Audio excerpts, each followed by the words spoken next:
Rust bucket update. Lots happened since the last one. I've been slack on making videos, so I'm just trying to catch up best I can.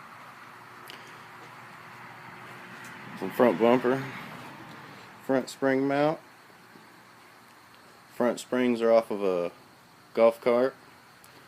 So are the hubs and knuckles on the front beam, off an old style golf cart.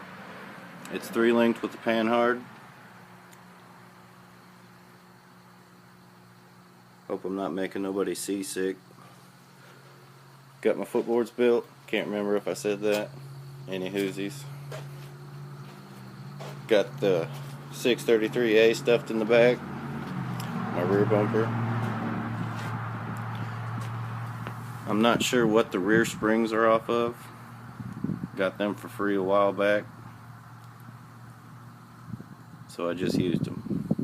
I had to build a cage to wrap around the 633A to mount to the front and rear mounts of it, to hang it in there, 3-linked. Got the engine plate on. Here in a minute, I'll put the motor and the hood on it. All 1/2-inch Heims on the link bars. Homemade links. I think it's a 1/2-inch water pipe. 1/2-inch nut, might be 7/8, but a 1/2-inch nut is roughly the same size and will go inside of it, so I just weld a nut to the pipe for a bung and thread my Heims in them. I still have to build steering and a clutch. Then it'll be pretty close for a test ride.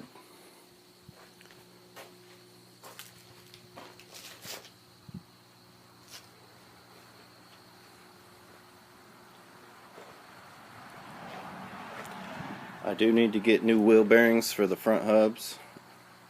They take like a trailer wheel bearing, nothing fancy. Got this big, wild, untamed 8-horse Predator for the rust bucket.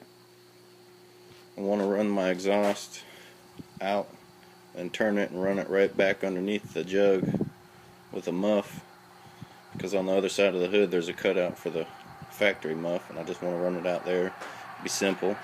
Header wrap it so there's not a heat issue. I'm going to split it open, delete the gov, pull that carb off, build me an intake that wraps up and comes around over top of the crank.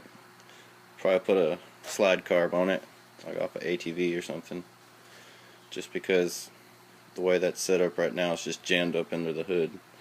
That night, real big crazy on that carb if I'm deleting the gov anyhow. I'll try to use the factory Murray tank. I'm going to have to knock off the original gas tank mounts on the Predator so it'll clear, but I don't think that'll be a big issue. Fits in there quite nice. I'm going to throw the hood on it now, get a better look. This go around, I tried to keep the springs closer to the center of the front and rear, giving it a little more leverage sticking out to compress the spring. I think it's going to work out a whole lot better compared to my other rigs with the spring out next to the knuckle. I mean, don't get me wrong, the other ones work pretty good, but I'm wanting to get 2 more swamp lights, what's on the front for the rear. The old steer tires that I was using, they're kind of squatty, and I just want it to match all the way around. Little 8-horse fits nice in there. Plenty of room. See if I can back up and get a good side shot. Not too bad. I still need to pull the rear back out one more time, split the case. I'm going to lock it. Not sure if I'm going to put a solid axle in it. I don't know yet. Cross that bridge when I get there. I still need to cut out the top of the tunnel for the shifter and all that, build a seat mount. I'll probably build an angle iron cradle or something that lays down in the cutout to give it more strength. Maybe a couple bars or something going down with the frame. Give it some strength. But steering's what I'm going to work on next. Got a little teaser for that over here on the bench. I call it the spider box. It's just a steel box I built with 4 axles in it, and those bushings are I knocked out of some front wheels. So it's pretty much, when you build lawnmowers like I do, you got this shit left over everywhere. But I'm making a right angle gearbox for the Murray.